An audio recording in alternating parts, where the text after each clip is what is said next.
I'm curious what this crazy Notion journey has been like for you personally. I mean, it must have been a lot to go from like the first CS person to running a team and to seeing all of this crazy growth from 40 ARR to God knows what you're at now. Like, yeah, what has this been like for you on sort of a personal level? And how have you been able to like keep up with the company growth curve?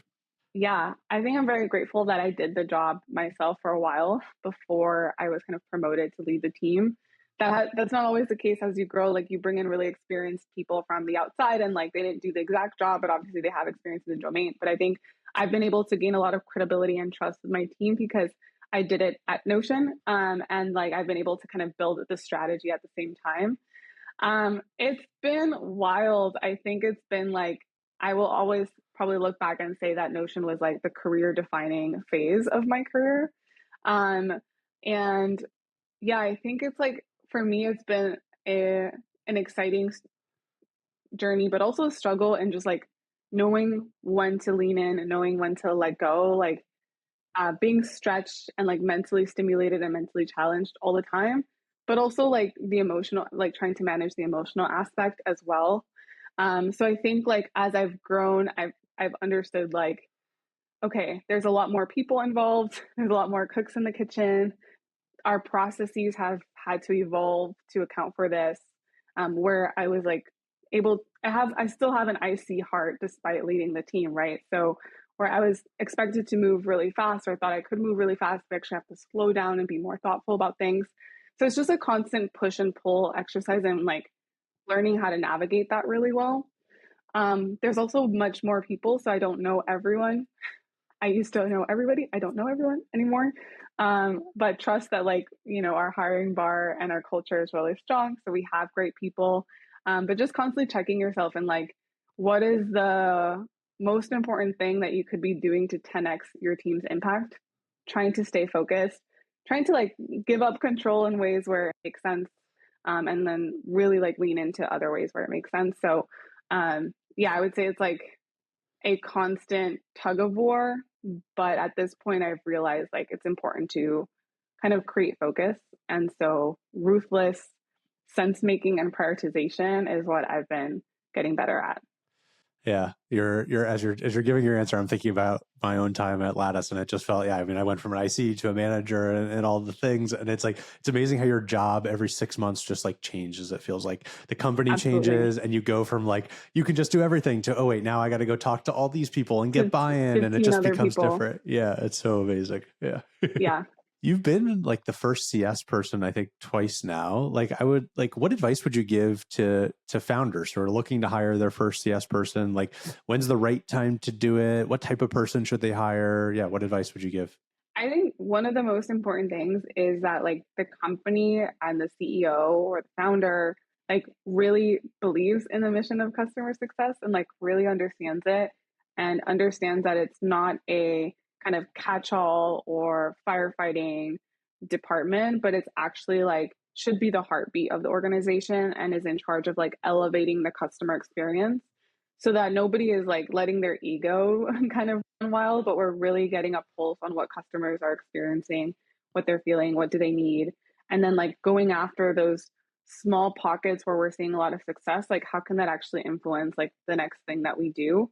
A lot of what we have today in Notion on the enterprise plan, for example, has been because of how we've elevated that voice of the customer and what they're looking for, and what they expect out of our offerings, and like being open to kind of chasing that down and seeing where that leads you.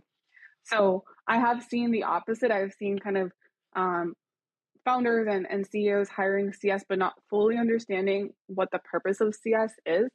So they're like, well, it's kind of like basically another salesperson. It's account based selling, or it's technical support, and it's not really either of those things. So like really understanding what the like customer relationship role is meant to be. That's really important. The second thing is, I would say coming in with a really open mind and going back to design principles in terms of how you build out your post sales customer programs.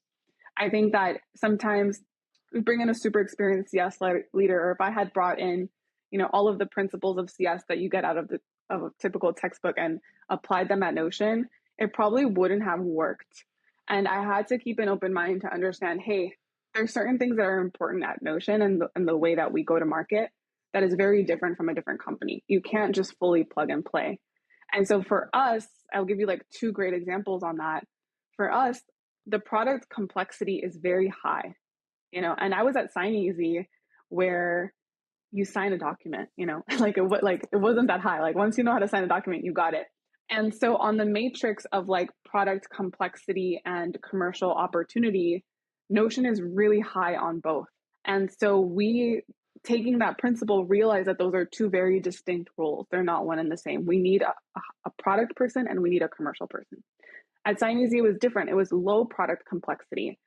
And so I spent a lot of my time actually on the commercials. I was more like an account manager type of CS role where I was like trying to sell because the product complexity was not there.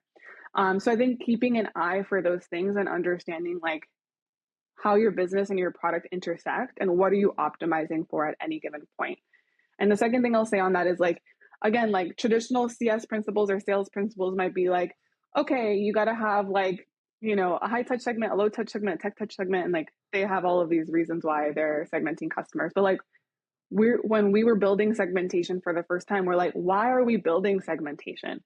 Like how will we act on these segments and how will those motions be different? And it has to be for a very specific purpose.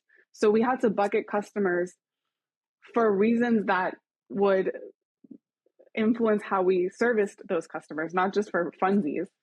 And so, for Notion, things that are really important are the white space, right? Like the growth potential. We're a horizontal product, theoretically, every employee at a company. And then also the size of company and also the complexity. And then you touched on this earlier, like we have a lot of customers that are coming from the self-serve world. So we even have like net new customers versus like upgrade customers who have a long history on Notion. So we kind of use all of those factors to build our segmentation and therefore influence like how we service those customers. And that's not something that you're able to do unless you understand the business and the product really well. And you keep an open mind to going back to those design principles and like whiteboarding that out in the best way. So I would say like that ability to stay open is probably one of the things that allowed me to build out the strategies that I have at two different companies who are pretty different.